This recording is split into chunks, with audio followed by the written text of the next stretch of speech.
No mechanic could fix the billionaire's broken limo until a homeless girl whispered, "If you permit, I will fix it." That moment didn't just change his engine, it rewrote both their lives. The city never truly slept. Neon lights buzzed against the night sky, horns blared in fits of impatience, and yet somewhere inside the endless rhythm of wealth and want, two souls were caught in silence, both broken in ways they would never admit. For Alexander Grant, silence was rare. As one of the most powerful billionaires in the state, he was a man people listened to, feared, and respected. But silence often followed him into the back seat of his limo, thick, suffocating silence, even when the world outside sang of power. Tonight was no different. He sat stiff in his tailored black suit, staring at the reflection of his tired eyes in the tinted glass. His driver navigated the streets of Manhattan, but Alexander wasn't looking at the city. He was looking at himself. His empire stretched across industries, hotels, tech, real estate. Yet what haunted him wasn't what he built, but what he had lost. His late wife, Claire, had been the only one who ever dared to call him out on his pride, the only one who reminded him that money couldn't buy connection. She'd been gone 3 years now, taken by cancer, and Alexander hadn't allowed himself to love, or even truly live since. He carried himself like a fortress, immaculate and unyielding. But inside, he was as broken as the machine that would soon betray him. A few blocks away, Elena Rivera shivered beneath the flickering light of a convenience store awning. The cardboard sign propped against her knees read, "Hungry but hopeful. Anything helps." She hated the words, hated the way people's eyes slid past her as if she were invisible. At 23, she hadn't imagined her life like this. Once, she'd been an engineering student at NYU, fueled by dreams of designing machines that could change the world. But when her mother died suddenly and her stepfather threw her out with nothing but a backpack, her carefully built future unraveled. She'd tried shelters, tried part-time jobs, but the city was merciless. One unpaid bill led to another, and soon she was sleeping on benches and living off scraps. Her hands, once sketching diagrams of engines, now trembled from the cold. But her mind never forgot. Every sound of a car, every hiss of a bus braking, every hum of an engine still sparked recognition. She could name parts by ear. It was a cruel joke, she thought bitterly, to have the knowledge to fix machines worth millions, yet not have $2 to buy herself a sandwich. Still, Elena clung to one thing, her mother's words. "Mija, life can break everything else, but never let it break your kindness. That's your power." So even in her hunger, she smiled at the man who dropped a quarter into her cup. She whispered, "God bless you," when a stranger tossed her a bagel. And when no one looked, when no one cared, she would whisper to herself, "If you permit, I will fix it." It was a habit from childhood. She had always said it before working on anything broken, whether it was her mother's blender or a neighbor's old Chevy. Permission mattered. Respect mattered. And it was the one thing life had denied her lately. That night, fate brought both worlds to a halt. Alexander's limo purred along Park Avenue, gliding like a black shark through the traffic. He was due at a charity gala, one of those polished events where millionaires paraded their generosity like jewelry. He hated them, but appearances mattered. As he glanced down at the speech his assistant had written, the car jolted. Then it coughed. And finally, with a shudder, it died. "What the hell?" Alexander muttered, leaning forward. The driver cursed under his breath, guiding the vehicle to the side of the road. Horns blared behind them. New York had no patience for broken luxury. "I'll call roadside," the driver said, fumbling with his phone. Within minutes, 2 mechanics from the gala's valet service arrived. They popped the hood, scratched their heads, muttered jargon. After half an hour, sweat dripping under their uniforms, they shook their heads. "Sir, we've never seen it like this. We can't fix it here." Alexander's jaw tightened. Billionaires weren't supposed to wait on the street like beggars. He stepped out, his polished shoes touching the cracked pavement. People passing by stopped to gawk. Alexander Grant, stranded like an ordinary man. The shame clawed at him. Across the street, Elena watched from the shadows. Her eyes locked on the limo's hood, the faint hiss of steam curling out. She tilted her head, listening. That sputter, she knew it. It was a misaligned timing belt. If left unchecked, it would tear deeper into the engine. Her heart pounded. This was it. This was her chance. Not just to prove her worth, but maybe to change her life. She rose from her corner, clutching her backpack with the few tools she still carried. Every step toward the billionaire's car felt like stepping into fire. The men glanced at her with annoyance as she approached. Alexander's driver raised a hand, as if to ward off a beggar. But she didn't beg. She stood firm, her voice soft but steady. "If you permit," Elena said, looking directly at Alexander, "I will fix it. Welcome back, my amazing family and friends. If you're ready to dive into this story, don't forget to hit that subscribe button and drop a comment, letting me know where you're tuning in from. Now let's get started, and as we continue, I want you to ask yourself, if you were Alexander in that moment, proud, powerful, but desperate, would you trust a homeless girl who claims she can do what no mechanic could? Comment below, yes or no, and why. The night air thickened as Alexander studied the girl standing before him. She was thin, her clothes frayed at the seams, her hair tucked under a wool cap that had clearly seen too many winters. She looked like she belonged to the shadows, yet here she was, offering to do what trained mechanics had already failed at. The driver scoffed. "Sir, she's homeless. Probably just wants cash." Alexander's eyes narrowed, torn between disbelief and irritation. "And you think she can fix what you couldn't?" he muttered, half to himself. Elena didn't flinch. She met his gaze with an odd steadiness, like she had nothing left to lose. "I don't want your money," she said softly. "I just know engines.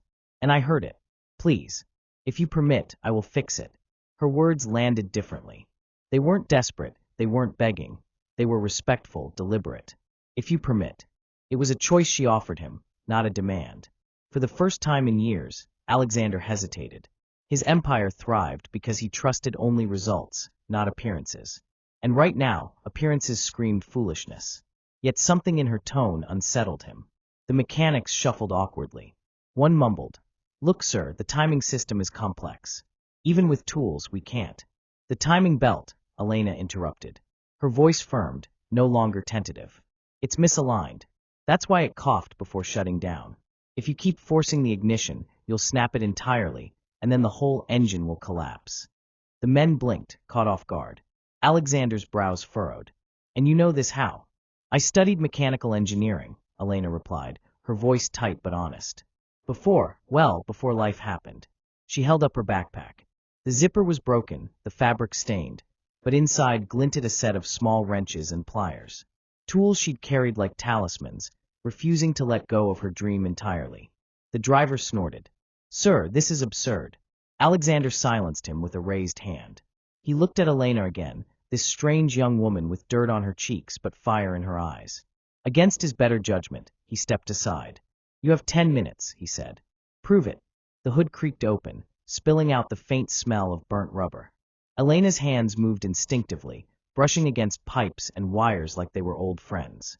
She murmured under her breath, not prayers exactly, but small calculations, ratios, alignments, sequences. Alexander watched closely, arms folded. Every motion she made contradicted her appearance. Precise, confident, deliberate. She wasn't guessing, she knew. At one point, her fingers brushed the hot surface, and she winced, a sharp inhale cutting through the night. Instinctively, Alexander reached out, as if to steady her, but she shook her head. "I'm fine." There was something humbling in the way she endured. He, with all his wealth, hadn't touched the hood once. She, with nothing, was bearing the heat of his engine without complaint. Minutes passed. The city rushed around them, horns, chatter, footsteps, but at the limo's hood time slowed. Elena tightened a bolt, adjusted a belt, then stepped back. "Try it now," she said, wiping her hands on her jeans. Alexander exchanged a skeptical glance with his driver, then slid into the car. His hand hovered over the ignition. He half expected the car to sputter in defiance again. But when he turned the key, the engine roared back to life, smooth, steady, flawless. The mechanics gasped. The driver's mouth fell open. And Alexander? He sat frozen, the hum of the engine vibrating through him like disbelief given sound. Slowly, he stepped out of the limo. For the first time that night, his composure cracked. "How did you?" Elena shrugged, trying to mask the tremor in her hands. "Machines make sense to me. People don't. Engines, they're honest. If something's broken, it shows you where." Her words sank deeper than she intended. Alexander felt them pierce places he'd kept sealed for years. He stared at her, searching for the trick, the con, the angle. But she stood there quietly, not asking for payment, not gloating. Just waiting. The silence stretched. Then Alexander asked the question he rarely asked anyone. "What's your name?" "Elena," she said. Elena, he repeated, tasting the syllables like they carried more weight than expected. He cleared his throat. Well, Elena, you've done what no one else could. He gestured to the mechanics, who still looked stunned. And you've embarrassed professionals in the process. A faint smile tugged at her lips, though her eyes remained cautious. Engines don't care about titles. They just need someone willing to listen. Alexander's chest tightened, though he didn't understand why. For years, people obeyed him because of his wealth. Yet here stood someone who hadn't flinched, hadn't bowed, just listened to the engine and told the truth. For a fleeting moment, he envied her freedom. The driver interrupted. Sir, the gala. Alexander blinked. Right, the gala. The charity event suddenly felt trivial compared to the quiet gravity of this encounter. He turned back to Elena. What do you want? He asked, the businessman in him kicking in. Her eyes dropped, shame flickering across her face. Nothing, she whispered. I told you. I didn't do it for money. I like fixing things. He studied her, suspicion wrestling with something softer. No one does anything for nothing. Elena's shoulders sagged. For a moment, she looked every bit as young and lost as she was. Then maybe I'm no one. The words hit him like a blow. He opened his mouth, but found no reply. Before he could say more, she slung her backpack over her shoulder and began to step away, melting back into the shadows. Alexander watched her go, conflicted. Part of him wanted to stop her, to ask why she would throw away such skill, such fire. But pride chained him still. Yet as the limo pulled back into traffic, his gaze lingered in the mirror at the shrinking figure under the awning. For reasons he couldn't name, the hum of the perfectly fixed engine felt hollow. Would you have walked away like Elena, asking for nothing? Or in her place, would you have demanded recognition or payment from the billionaire? Drop your answer below. The gala was everything Alexander despised: glittering chandeliers, champagne glasses clinking, laughter ringing hollow against the marble walls. Men in tailored suits boasted about deals. Women in diamond necklaces whispered gossip behind lacquered smiles. And yet, for once, Alexander couldn't bring himself to pretend to care. As donors greeted him with practiced enthusiasm, his mind wasn't on them. It was back on the street, under the buzzing light of a broken awning, where a young woman had fixed what no mechanic could. He could still hear her words echoing. Machines make sense. People don't. It unsettled him. Not because of what she said, but because he recognized himself in it. When his assistant asked if he wanted to give the speech now, Alexander waved him off. His thoughts spun. Why hadn't she asked for anything? Why hadn't she even stayed long enough to hear his thanks? People always wanted something from him: deals, donations, opportunities. But Elena had walked away. It gnawed at him, that quiet dignity. And underneath that gnawing was something he hated to admit: guilt. He had let her disappear back into the shadows, as if her life didn't matter once the limo's engine purred again. Meanwhile, Elena sat cross-legged in the corner of a shelter's common room, the hum of fluorescent lights buzzing overhead. The place smelled of bleach and exhaustion. Dozens of cots lined the walls, filled with people fighting their own silent battles. She clutched her backpack to her chest, her fingers brushing the worn handles of her tools. She should have felt victorious. She had fixed a billionaire's limo, something 2 trained men had failed at. She had proved she still had worth. But instead of pride, a heavy sadness settled over her. She replayed his face in her mind, stern, skeptical, then astonished. She replayed her own words. Then maybe I'm no one. Why had she said that? Why had she let him see the crack in her armor? The truth was, she hadn't meant to. But his gaze had pierced her in a way no one's had in years. It was as if he had seen past the dirt, the hunger, the shame. And that frightened her. Because people who looked too closely always left.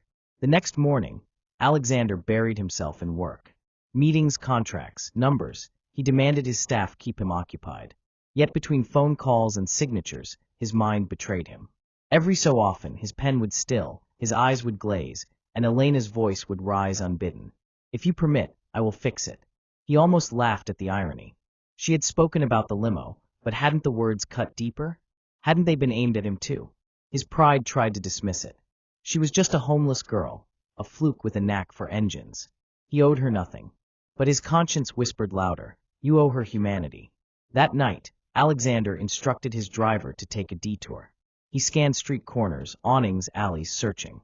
But the city was vast, and Elena was nowhere to be found. Frustration burned in him, though he couldn't explain why. He wasn't used to losing things, especially not people. Elena, on the other hand, made sure not to be found. After the shelter kicked everyone out at sunrise, she wandered the streets with her hood pulled low. She avoided the gleam of luxury cars, the polished steps of high-rise hotels.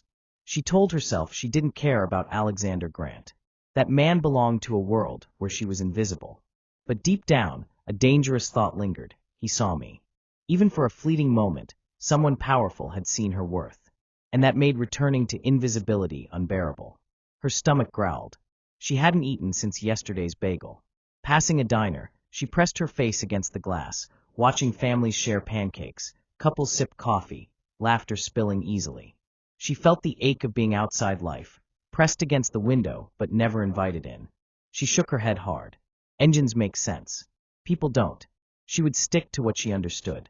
The resistance grew in both of them. Alexander, too proud to admit she had unsettled him. Elena, too afraid to admit he had given her hope. Days passed. Alexander returned to his office every night to the same emptiness. The city skyline glittered outside his penthouse windows, but it was a cold beauty. He poured himself a drink, only to leave it untouched. The hum of silence pressed in. And every night, he wondered where she was sleeping, if she had eaten, if anyone else had looked at her without judgment. Elena drifted from shelter to sidewalk, sometimes finding warmth in the subway, sometimes curled on a park bench. She clung to her tools, whispering her old phrase whenever she found something broken. A toy, a shopping cart, an abandoned bike. If you permit, I will fix it. But she knew no one heard, no one cared. No one except him. One evening, Alexander found himself driving again through the same street where the limo had broken down. The awning was empty this time. The corner was just a corner. Yet his chest ached with something he couldn't name. His driver glanced at him in the rearview mirror. "Sir, should I keep circling?" Alexander almost said no. Almost let pride win again. But the word that slipped out was, yes. Back at the shelter, Elena overheard two women talking. "Did you hear? Some rich guy's been asking about a girl who fixes cars. Been sending people around looking for her." Elena froze. Her pulse raced. Was it him? For a fleeting moment, hope lit her chest. But almost immediately, fear smothered it. Why would he want to find her? To thank her? To use her? To laugh at her desperation? She shoved the thought away. She couldn't risk it. People like Alexander Grant didn't reach down without a reason, and reasons always came at a cost. She told herself to stay hidden, to resist the pull. And yet, alone on her cot, she whispered the words into the dark. "If you permit, I will fix it." Not knowing that he, too, sat in his penthouse staring into the night, whispering in his own way, "If only she would let me." The storm rolled into the city with little warning, an angry surge of rain and wind that sent umbrellas snapping and people scattering for cover. By evening, the streets glistened, drains overflowed, and the shelters filled beyond capacity. Elena sat outside one such shelter, her backpack pressed against her chest as volunteers shook their heads. "No more beds," they said. "Try another block down." But another block down was already full, and the next one too. The rain soaked through her thin jacket, chilling her to the bone. She pressed against the side of the building, knees tucked under her chin, shivering as cars splashed past. This wasn't new, she had weathered storms before. But something about tonight felt unbearable. Perhaps it was exhaustion. Perhaps it was the gnawing hunger. Or perhaps it was the memory of a man with sharp eyes and a softer silence that had unsettled her ever since. She closed her eyes, whispering like a ritual. "If you permit, I will fix it." But this time, there was no broken machine in her hands. Only herself. Only her life. And no one had given her permission. Across town, Alexander left a late meeting, his driver guiding the limo carefully through flooded streets. He had been restless all evening, distracted, his mind refusing to leave the memory of Elena behind. He had almost convinced himself she was a dream, a strange encounter destined to fade, until fate intervened. As the limo slowed near an intersection, Alexander's gaze caught on a figure huddled against a building. Rain plastered her hair to her face, her frame trembling, her backpack clutched like it contained the last of her world. His breath caught. "Stop," he ordered. The driver hesitated, frowning. "Sir." "Stop the car." The limo eased to the curb.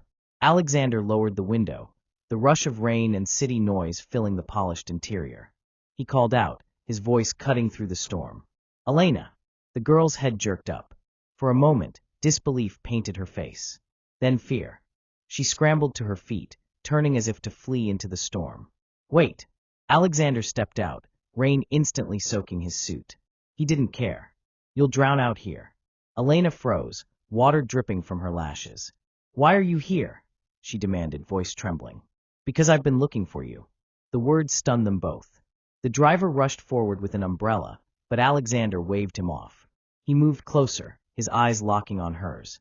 Get in the car, he said softly. Elena shook her head. No, I don't belong in your world. This isn't about worlds.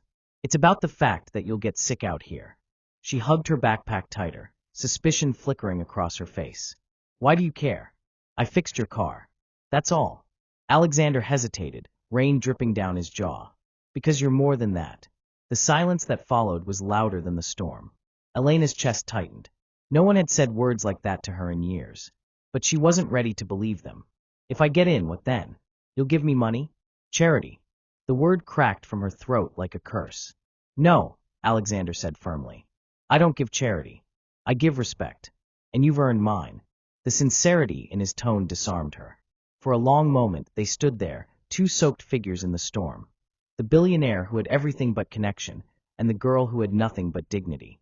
Finally, Elena's shivering betrayed her resolve. Slowly, reluctantly, she allowed him to guide her into the limo. The contrast inside was staggering. Warm leather seats, the hum of the heater, the faint scent of cedarwood. Elena sat stiffly on the edge, her wet jacket dripping onto the pristine floor. She looked out the window, unable to meet Alexander's gaze. He studied her quietly. When was the last time you ate? She flinched. Don't ask me that. I'm asking because I can fix that, at least. Her lips curved bitterly. Not everything can be fixed. Alexander leaned back, considering her words. Maybe not. But sometimes things can be mended. The driver pulled up to a quiet cafe still open despite the storm. Alexander insisted they go inside. Elena resisted until he said simply, No one here will look at you the way they look at you on the street. Not if you're with me. The cafe smelled of fresh bread and coffee, warmth wrapping around them like a balm. Elena sat at a corner booth, still damp, still wary. Alexander ordered soup and sandwiches for her, coffee for himself. When the food arrived, Elena stared at it like it was a mirage. Slowly, she lifted the spoon, her hands shaking. Alexander watched as she took the first bite, the relief on her face impossible to mask. He said nothing. Respect meant silence sometimes. Halfway through the meal, Elena finally spoke. Her voice was low, but steadier. Why are you really doing this? Alexander met her eyes. Because you fixed my car. She gave a short, humorless laugh. That's all. No, his tone deepened. Because you reminded me of something I forgot, that not everything valuable comes with a price tag. The words hung between them, fragile but real. For the first time, Elena allowed herself to look at him fully. Not as a billionaire. Not as a man above her. But as someone broken in a different way. And though neither of them said it aloud, the storm outside raged in perfect metaphor. Two lives colliding, forced together by circumstance, unable to part. The storm had eased by the time they left the cafe, but Alexander didn't take her back to the shelter. Instead, the limo pulled into the underground garage of a tall glass building that gleamed even through the rain. Elena stiffened as the doors slid open. This is your place. Alexander nodded. It's warm. Safe. Just for tonight. Her instinct screamed to refuse. But exhaustion weighed heavier than fear, and the memory of the soup still lingered in her belly. With a reluctant nod, she followed him inside. The penthouse was everything she expected, expansive windows framing the skyline, furniture so pristine it looked untouched, polished marble that reflected the dim glow of city lights. Yet, as Elena stepped in, she felt a chill that had nothing to do with weather. This place, she whispered. It feels empty. Alexander paused at her words, something unreadable flashing in his eyes. He didn't respond. He offered her a blanket and a seat by the fireplace. She sat, the flickering flames warming her damp clothes. Alexander poured them both tea, settling across from her. For a long while, silence reigned. Then, quietly, Elena broke it. Do you want to know why I knew how to fix your limo? Alexander's gaze sharpened. Yes. She wrapped the blanket tighter around her shoulders, staring into the fire. My father. He was a mechanic. Worked at a little garage outside the city. When I was little, I'd sit on the floor while he worked, passing him tools, asking questions. He used to laugh and call me his shadow. Her lips curved faintly at the memory, but it faded quickly. When I was older, he let me help. Real help. By the time I was 15, I could strip an engine apart and put it back together. He used to say I had magic hands. Alexander listened intently, his tea untouched. But then, her voice faltered. She swallowed hard. He got sick. Real sick. Medical bills, they ate everything. We lost the garage, then the house. When he died, it was just me and my mom. Her eyes darkened. And she wasn't strong like him. She broke. Got into things she shouldn't. Men. Substances. By the time I turned 18, I was on the street. And here I am. The firelight caught the shimmer of unshed tears in her eyes. That's the story. Nothing special. Just another homeless girl with a sad past. Alexander's chest tightened. It's not nothing. She looked at him sharply, almost defensively. Don't pity me. I don't. His voice was steady. I respect you. You've survived more than most people could bear. That isn't weakness, it's strength. For a moment, Elena held his gaze, searching for a crack in his sincerity. But all she saw was truth. It disarmed her in ways she wasn't ready for. She dropped her eyes. What about you? Why does a man with everything look so empty? Alexander exhaled, leaning back. The question landed heavier than she knew. Because everything isn't enough when it's the wrong things. Elena frowned. What do you mean? He stared into the fire, as if confessing to it instead of her. I was raised to believe money solved everything. My father built this empire. He demanded perfection, control. I gave him both. But when he died, I realized. I didn't know who I was without him. Just a shadow in expensive suits. He glanced at her, his expression raw. I married once. Thought I'd found love. But she loved the wealth, not the man. When she left, she took half of everything. And left me with less than nothing. Not financially. Emotionally. The silence stretched, heavy with confession. Elena blinked slowly. So we're both broken. Alexander's mouth curved, not in humor but in recognition. Yes. Different fractures, same result. For the first time, the distance between them felt smaller. Not billionaire and homeless girl, not rescuer and rescued, but two souls carrying the weight of loss. Elena shifted, drawing the blanket closer. You know what's funny? Engines are easier. If something breaks, there's always a reason. A loose bolt, a clogged filter, something you can see, touch, fix. People aren't like that. They break in ways you can't always mend. Alexander studied her, his voice low. What if sometimes two broken people can fix each other? The question lingered, fragile, daring. Elena looked at him, her eyes glistening in the firelight. Or maybe they just cut each other deeper. Neither spoke after that. The fire crackled. The rain tapped against the glass. And in the silence, something fragile and dangerous took root. Later, when Elena drifted to sleep on the couch, Alexander stood by the window, watching the city lights shimmer. He should have felt powerful, high above the world. Instead, he felt strangely human. Her story echoed in him, unsettling the walls he had built for years. And as he watched her curled under the blanket, he realized something that unsettled him even more. He didn't just want to save her. He wanted her to stay. Do you believe two broken people can truly heal each other? Or do they risk destroying one another even more? Let us know in the comment section. The city slept beneath a velvet sky, but inside the penthouse, Elena stirred awake to the faint sound of music. She pushed the blanket aside and rose from the couch, padding softly across the cool marble. In the living room, she found Alexander sitting by the grand piano near the windows, his hands brushing the keys with hesitant grace. You play, she whispered, her voice still thick with sleep. Alexander glanced up, caught like a boy with a secret. A little. My mother taught me.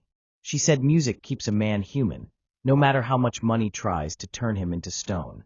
Elena lingered in the doorway, the soft notes washing over her. It was the first time she had seen him without the armor of control.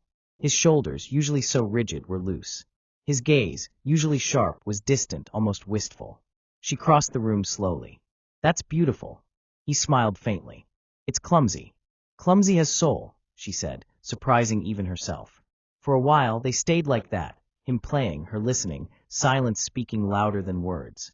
Finally, he gestured toward the piano bench. Do you know anything about music? She shook her head. Engines hum in my ears, not melodies. Sit. She hesitated, then obeyed. He guided her hands to the keys, his touch warm against her cold fingers. Each key is a voice, he said softly. Alone, they're fragile. Together, they make something greater. Her eyes flicked to his, finding his gaze too close, too steady. She looked away, pressing a key. A note rang out, trembling in the air. She laughed, light, unguarded. Alexander froze at the sound. He hadn't realized how much he missed laughter until that moment. Again, he urged. She played another note. And another. Soon, he was filling in around her, turning her scattered sounds into something that resembled music. For a moment, Elena forgot the streets, the hunger, the fear. She was simply a girl, sitting beside a man, making music in the middle of the night. When they finally stopped, the silence felt charged, alive. Elena leaned back, her voice barely above a whisper. I can't remember the last time I felt normal. Alexander turned to her, his expression softer than she had ever seen. You're more than normal, Elena. You're extraordinary. Her breath caught. The words cut through her defenses like light through cracks. She looked away, gripping the edge of the bench.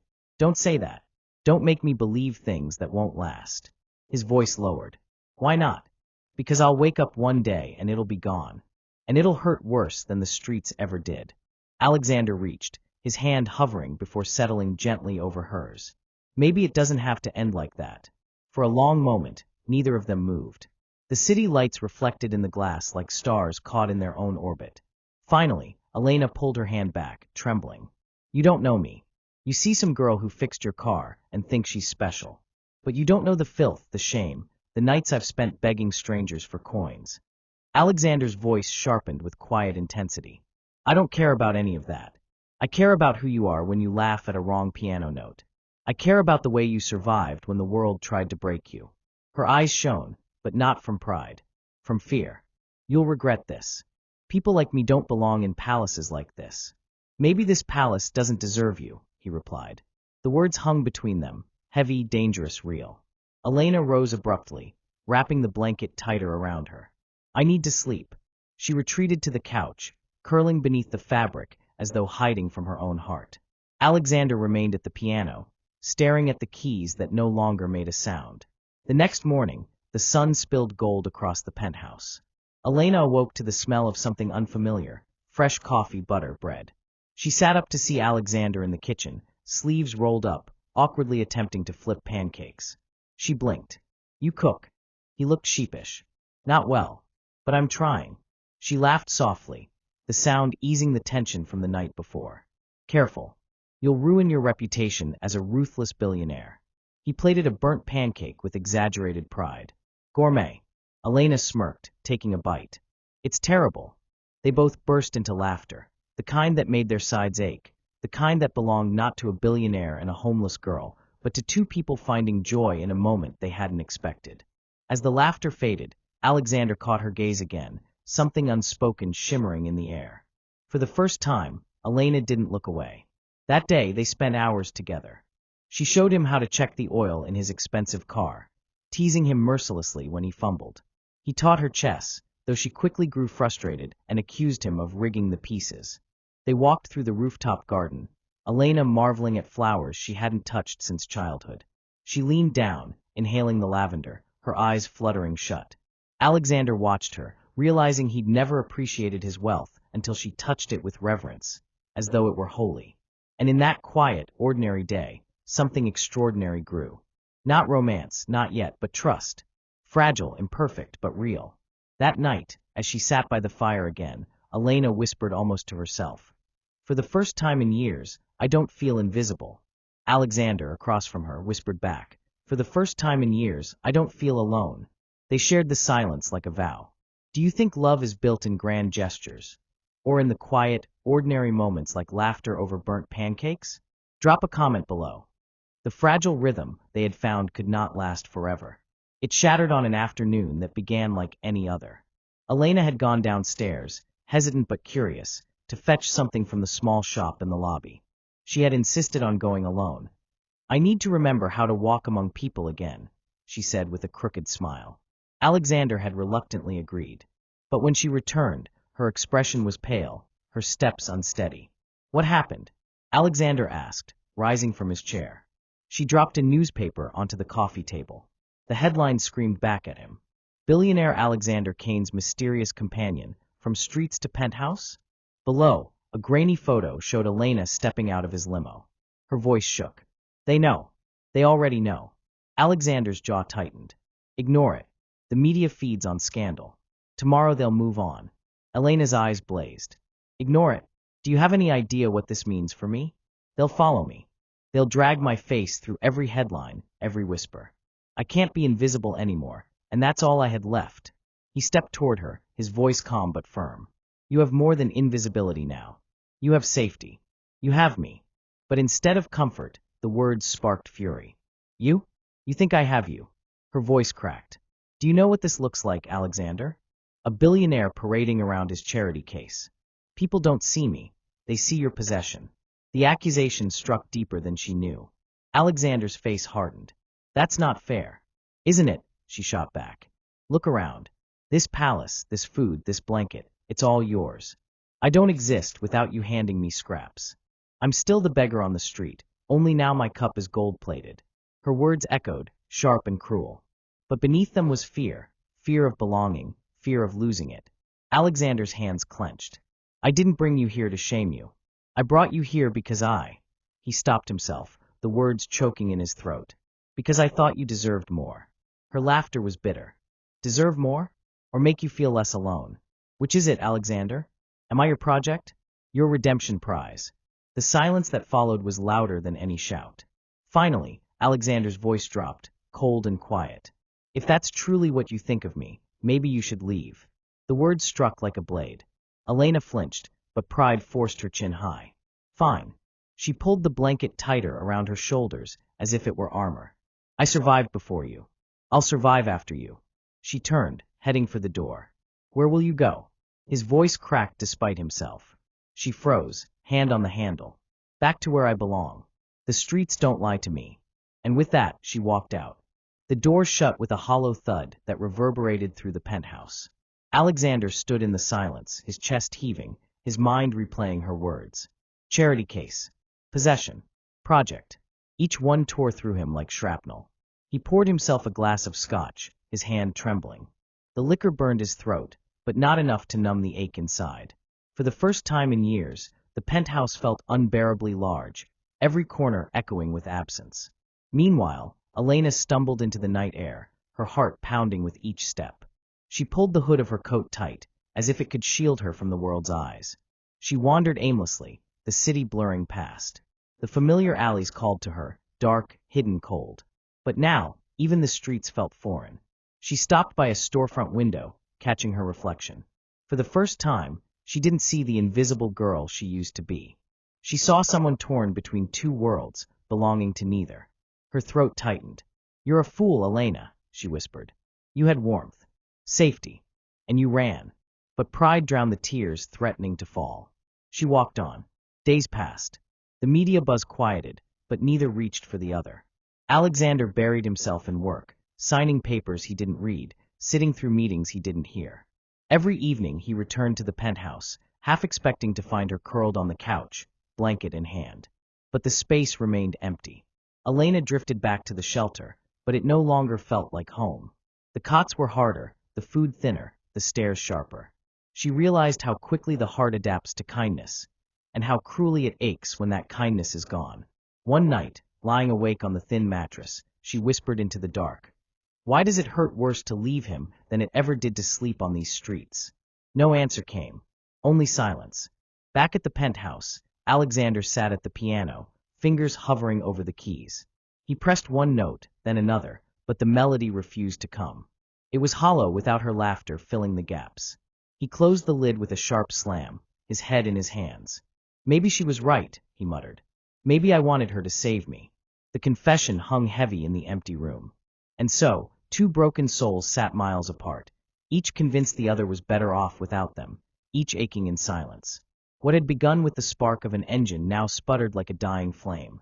But neither could forget. Neither could truly let go. The days after their rupture stretched like long corridors, heavy with echoes. Elena drifted through the shelter in a haze. The familiar cots and peeling walls had once been her refuge, but now they pressed in on her like a cage. Every sound reminded her of what she had lost, laughter over burnt pancakes, the warmth of a fire, the steady sound of piano keys under shared hands. She tried to bury it, to tell herself she was better off invisible again. Yet, in the quiet hours of the night, her mind betrayed her. Maybe it wasn't charity. Maybe it was real. She lay awake, staring at the cracked ceiling, whispering into the dark. Why did I run? Why couldn't I believe him? The silence had no answers, but her own heart throbbed with one fear. Fear had driven her away. Fear still chained her. Alexander, miles away, was no less haunted. He sat in his office, papers stacked high, deals waiting for signatures. But words blurred before his eyes. Nothing mattered. His empire stood firm, yet he felt like a man stranded in ruins. Every night, he returned to the penthouse, and every night the silence greeted him. He replayed her words, project, possession, charity case, like a sentence carved into stone. But behind them, he remembered her laughter, her defiance, her trembling whisper at the piano. Don't make me believe things that won't last. Alexander realized then what he had failed to say. He hadn't told her the truth, not all of it. He had given her safety, but not certainty. He had reached out but stopped short of the words that might have anchored her. One evening, unable to bear the silence, he returned to the cafe where they had once shared soup. The same waitress recognized him, eyes widening. Back again, Mr. Kane? You don't usually. She trailed off, sensing something different. Alexander sat at the corner table, his voice low. Do you remember the girl who was with me? The waitress smiled faintly. The one with the sharp eyes? Hard to forget. She seemed alive. Her words pierced him. Alive. Yes. Elena had breathed life into places long dead inside him. He nodded absently, his chest tight. Meanwhile, Elena sat in the shelter's common room, listening to the hum of tired voices. A volunteer had left an old chessboard behind, pieces scattered across the table. She reached for them instinctively, setting them in their places. The sight of the board made her throat ache. She could almost hear his teasing voice as she accused him of rigging the pieces. She slammed the box shut, shoving it away. But her hands trembled, betraying the truth. She missed him. More than she wanted to admit. Days bled into one another, until the weight of silence itself became unbearable. That night, Elena sat at the shelter window, watching the city lights flicker in the distance. Somewhere out there, Alexander lived among those stars of glass and steel. She whispered to herself, if I go back, he'll think I'm weak. But if I don't, her voice broke. If I don't, I'll never know. She closed her eyes, her heart hammering. For once, the fear of losing was worse than the fear of trying.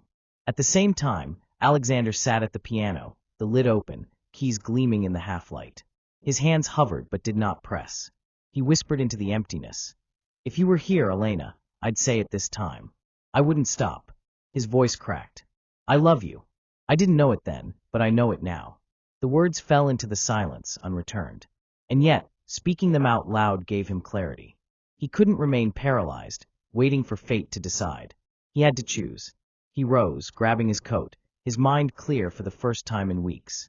Two souls, two choices, two directions converging like threads pulled by unseen hands. Elena, heart pounding, slipped out of the shelter into the cold night, her steps carrying her toward the glittering towers. Alexander, chest tight, drove through the city streets, guided not by logic but by longing. They were mirrors, each afraid, each unsure, but each finally daring to risk what they had feared most, being vulnerable enough to reach for the other. And as they moved through the city, one on foot, one in a black car, the same question pulsed in their chests. Will they still want me? Or has the moment passed forever? If you were in their place, hurt, afraid, but still in love, would you risk reaching out again, or would you protect yourself by walking away forever? Drop a comment to let us know how you feel. The city was alive that night, its heartbeat echoing through traffic and neon. Yet for Elena, the noise melted into silence. Each step toward the glass towers felt heavier, as if the whole world were pressing against her chest. Her mind screamed at her to turn back, reminding her of every time she'd been abandoned, dismissed, forgotten. But her heart pressed forward. She clutched her coat tighter. If I don't try, I'll lose him anyway. At that same moment, Alexander's car pulled up in front of the cafe where they had once sat laughing over soup. He stepped out, scanning the streets as if hoping she might somehow appear there, drawn by the same memory. But the sidewalk was empty. His chest ached. He turned to his driver. Take me to the shelter. The man hesitated. Alexander had never set foot in such a place. But something in his voice brooked no refusal. Meanwhile, Elena arrived at his tower, standing frozen before the shimmering glass doors. She tilted her head back, eyes tracing the endless height. Her breath fogged the cold air. What am I doing here? I don't belong in his world. Not even the air feels like mine. She turned to leave. But then her eyes fell on the revolving door, the very same one she had walked through weeks ago, when she dared to whisper, "If you permit, I will fix it." Her lips trembled. "I fixed more than your car, didn't I?" The thought steadied her. She stepped forward. At the shelter, Alexander pushed open the door, ignoring the startled looks. Rows of cots stretched before him, some filled, some empty. A volunteer approached nervously. "Mr. Kane, can we help you?" His eyes scanned the room. "Elena, has anyone seen her?" The volunteer frowned. "She left earlier. Said she had somewhere to go." Alexander's heart pounded. He turned sharply. Back to the penthouse. Now, inside the tower, Elena stood in the grand lobby, feeling impossibly small. The marble floors reflected her worn shoes. The crystal lights glimmered above like distant stars. The receptionist eyed her warily. "Miss, are you lost?" Elena's voice shook but held firm. "Tell Alexander Kane. Elena is here." The woman blinked in shock. Before she could respond, the revolving door spun. Alexander strode inside, breathless, coat undone. His eyes landed on her. For a heartbeat, neither moved. Then, as if pulled by gravity itself, they closed the distance. "Elena," he whispered, voice rough, almost unbelieving. Her eyes shimmered. "I shouldn't have left. I was afraid of being nothing more than a project to you." He shook his head fiercely, his hand reaching for hers. "No, you're not a project. You're the only thing that's felt real in years. I should have told you before, but I was a coward. I was so afraid of losing you. I held back the words you needed most." Her breath caught. "Words?" His eyes locked with hers, steady, unwavering. "I love you, Elena. Not because you fixed my car, or because you remind me of something noble. I love you, your fire, your stubbornness, your courage. I love you exactly as you are." Tears spilled down her cheeks, her walls crumbling at last. "I wanted to believe that so badly. But no one's ever loved me without conditions. I didn't know how." "You don't have to know how," he murmured, drawing her close. "Just let me prove it. Every day, if I have to." For the first time, Elena didn't retreat. She didn't hide behind sarcasm or walls of steel. She let the tears fall, let herself lean into the safety of his arms. "I love you too," she whispered, the words trembling but true. It was a fragile confession, born of scars and fear. But it was also the bravest thing she had ever spoken. The lobby around them faded into silence. For a moment, there were no glass towers, no empires, no shelters.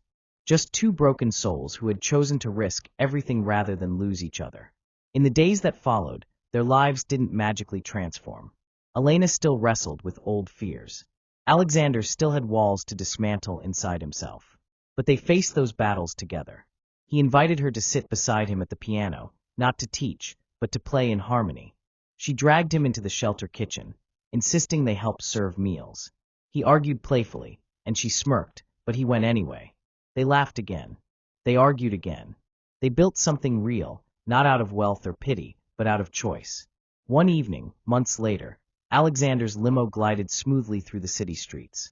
In the back seat, Elena sat curled beside him, her hand resting in his. The driver glanced in the mirror. "Engine's running smooth tonight, sir. Not a hint of trouble." Alexander's lips curved in a rare smile. He turned to Elena. "That's because the right person fixed it." She laughed, her eyes glowing. "Engines or billionaires?" "Both," he said softly, pressing his forehead to hers. And in that quiet, Elena realized the truth she had once feared. Some things, once broken, could indeed be fixed, if both hearts were willing. Thank you for staying with me until the very end of this story. If this one kept you hooked, then you definitely won't want to miss what's coming next. It's even wilder and more fascinating than you can imagine. Make sure to subscribe and turn on notifications so you'll be the first to catch the next story.